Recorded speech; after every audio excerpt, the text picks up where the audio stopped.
Depois destas coisas, olhei e eis não somente uma porta aberta no céu, como também a primeira voz que ouvi como de trombeta ao falar comigo dizendo: sobe para aqui e te mostrarei o que deve acontecer depois destas coisas. Imediatamente eu me achei em espírito, e eis armado no céu um trono, e no trono alguém sentado. E esse que se acha sentado é semelhante no aspecto à pedra de jaspe e de sardônio, e ao redor do trono há um arco-íris semelhante no aspecto à esmeralda. Ao redor do trono há também 24 tronos, e assentado neles 24 anciões, vestidos de branco, em cujas cabeças estão coroas de ouro. Do trono saem relâmpagos, vozes e trovões, e diante do trono ardem 7 tochas de fogo, que são os 7 Espíritos de Deus. Apocalipse capítulo 4, versículo 1 a 6. De acordo aqui com o versículo 4, meus amados, ao redor do trono de Deus, do ancião de dias, há também 24 outros tronos, e nestes tronos estão assentados 24 anciões, que estão vestidos de branco, em cujas suas cabeças estão com coroas de ouro. Mas aqui nós fazemos uma perguntinha: quem representa ou quem seria estes 24 anciões? Meus amados, há muitas interpretações sobre quem poderia ser estes 24 anciões. Existem teólogos que acreditam que estes 24 anciões poderiam ser pessoas que foram redimidas da terra e foram feitos reis e sacerdotes, pois aqui a palavra de Deus nos diz que estes anciões tinham em suas mãos salvas cheias de incenso, que eram exatamente as orações dos santos, conforme Apocalipse capítulo 5, versículo 8 a 10, Mateus capítulo 27, versículo 52 e Efésios capítulo 4, versículo 8. E vale também notar, meus amados, que no santuário da terra, os sacerdotes estavam divididos em 24 ordens, 24 turnos, conforme é nos mostrado em 1 Crônicas, capítulo 24, versículo 1 a 18. E a palavra do Senhor também nos diz em Hebreus, capítulo 8, versículo 5, que o santuário da terra, com todo o seu cerimonialismo, era uma sombra das coisas futuras, era uma sombra das coisas celestiais. E ainda mais, meus amados, os que acreditam que estes 24 anciões, na verdade, seriam 24 seres humanos que foram redimidos dentre os homens para representar as primícias dos mortos, que aparece exatamente em Mateus capítulo 27, versículo 52.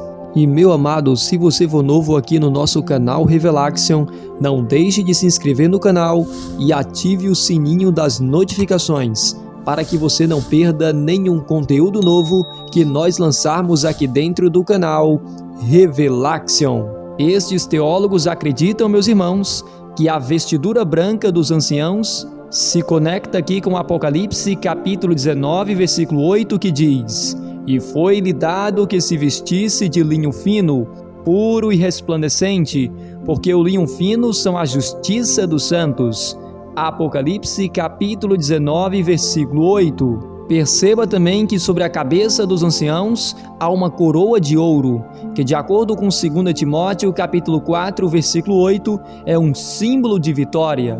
Então, biblicamente, meus amados, existe muita prova nos mostrando que estes 24 anciões poderiam representar seres humanos. Mas também, meus amados, não há nenhum problema nós entendermos que estes 24 anciões podem representar aqui seres celestiais, como os próprios anjos. Eu, particularmente, gosto de acreditar que esses 24 anciões representam aí os 24 anjos mais poderosos dos céus. E eu entendo, meus amados, que pelo fato deles serem chamados de anciãos, isto significa que eles seriam os primeiros 24 anjos criados por Deus. Estes seriam os 24 arcanjos, além, é claro, do próprio Cristo, que é o primeiro grande príncipe, como nos mostrado em Daniel capítulo 10, o versículo 13, onde a palavra do Senhor nos diz: Mas o príncipe do reino da Pérsia me resistiu por 21 dias.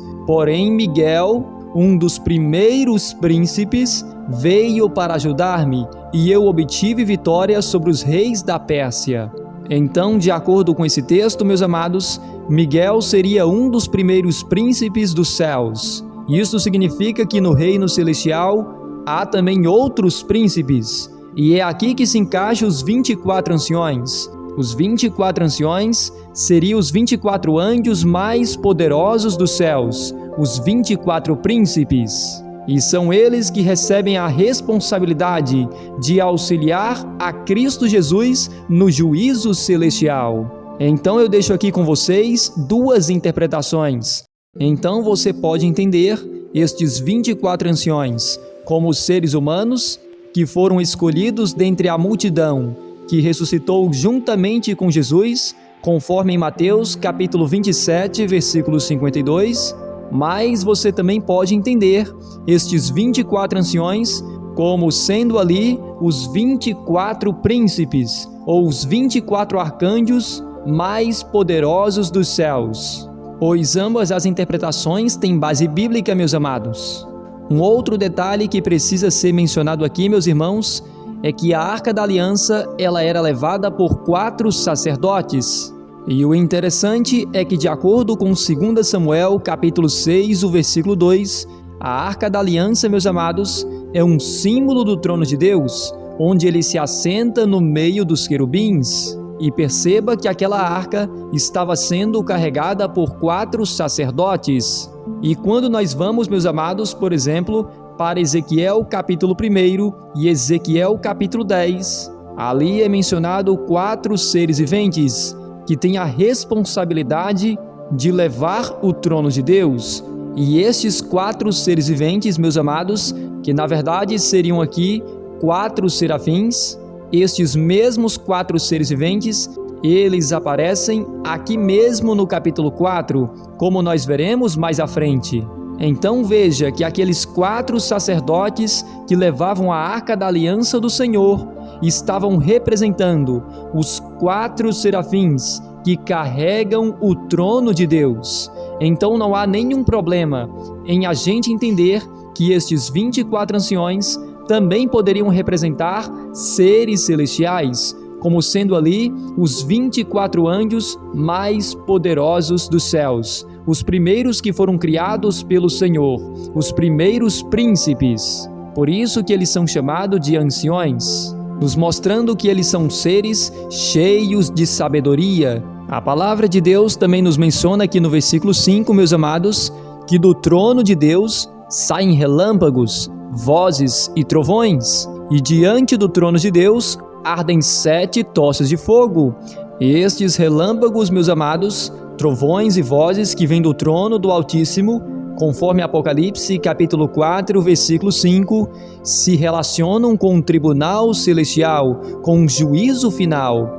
Estas manifestações epifânicas da glória do Senhor sempre aparecem, meus irmãos, no Apocalipse, no final de cada ciclo de 7, e sempre estão relacionadas ao juízo de Deus, conforme é descrito em Apocalipse capítulo 8, versículo 5, Apocalipse capítulo 11, versículo 19 e Apocalipse capítulo 16, o versículo 18.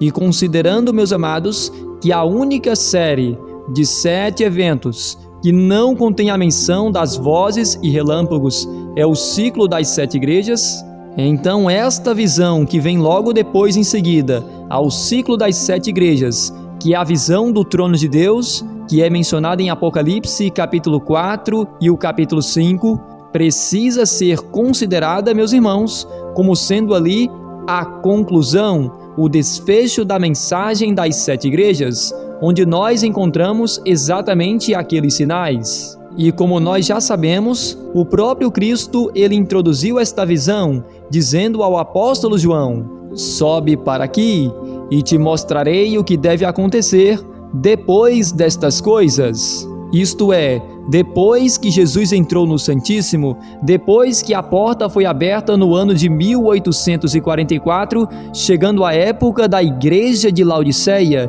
que é o povo do juízo. E foi exatamente durante esse período que nós temos o momento da saída de Jesus do lugar santo para o lugar santíssimo do santuário celestial. E se o conteúdo deste vídeo, meu irmão, estiver abençoando a sua vida e a vida da sua família, não deixe de dar aquele joinha para fortalecer aqui o canal Revelaction. E não se esqueça de compartilhar este vídeo com o máximo de pessoas que você puder, para que mais pessoas venham ser abençoadas com o poder da palavra de Deus.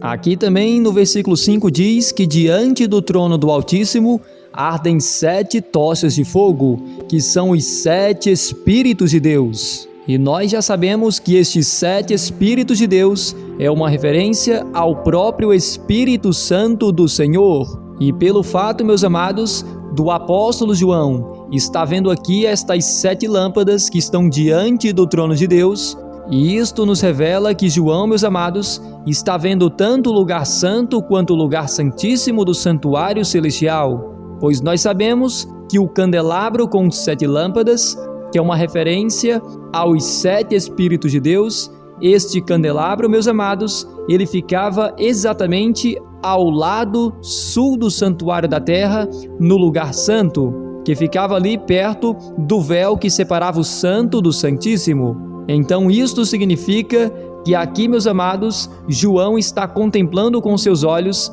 tanto o lugar santo quanto o lugar santíssimo. E isto também nos mostra, meus amados, que no santuário celestial não existe mais aquele véu separando o santo do santíssimo. E esta, meus amados, é uma referência clara ao que está escrito em Mateus capítulo 27, versículo 51, onde a palavra do Senhor nos diz: Eis que o véu do santuário se rasgou em 2 partes de alto a baixo, tremeu a terra, fenderam-se as rochas. Mateus capítulo 27, verso 51. Então veja que, de acordo com esse texto, o véu do santuário que separava o santo do santíssimo, que separava o primeiro compartimento do segundo compartimento do santuário da terra, havia se rasgado em 2 partes de alto a baixo, no momento em que Jesus veio a falecer, no momento que Jesus entregou ali o seu espírito, o fôlego de vida. E por que isto aconteceu, meus irmãos? E a resposta dessa pergunta, meus irmãos, se encontra em Hebreus capítulo 10, o versículo 20, onde a palavra do Senhor nos diz: pelo novo e vivo caminho que Ele nos consagrou, pelo véu, isto é, pela sua carne. Então isto significa que aquele véu que separava o lugar santo do lugar santíssimo estava representando o próprio corpo de Cristo, que deveria ser imolado por cada um de nós naquela cruz do Calvário. Em outras palavras, o que a Bíblia está nos dizendo, meus amados, é que aquele véu que estava separando os filhos de Deus da presença de Deus o Pai, aquele véu havia sido rompido, havia sido retirado, pois Cristo era o verdadeiro véu que conecta a humanidade na terra com Deus o Pai nos céus. Jesus é o único mediador entre Deus e os homens, conforme está escrito em 1 Timóteo capítulo 2, o versículo 5. É através da pessoa de Jesus que nós temos acesso a Deus o Pai. Por isso que o próprio Cristo nos diz em João capítulo 14, versículo 6, que Ele é o caminho, a verdade e a vida, e ninguém vai ao Pai se não passar por Ele. Jesus é o único caminho para que nós possamos chegar até aos céus. E além disso, meus irmãos, Cristo também é a porta aberta que nos dá acesso ao lugar santíssimo do santuário celestial. E, meu amado, para que eu saiba que você chegou até aqui neste vídeo, digita a seguinte frase aí abaixo nos comentários: 24 anciões. Desta forma, eu saberei que você concluiu mais um estudo da Palavra de Deus aqui dentro do canal Revelaction. E se o seu desejo é conhecer mais a respeito das profecias apocalípticas, então clica neste vídeo que vai aparecer logo aqui nesta tela e você terá a oportunidade de aprender as profecias do Apocalipse verso por verso, desde o início até aqui. Então, deixado este recado para você, meu irmão, fique na santa paz do Senhor Jesus e até ao próximo vídeo aqui do canal Revelaxion.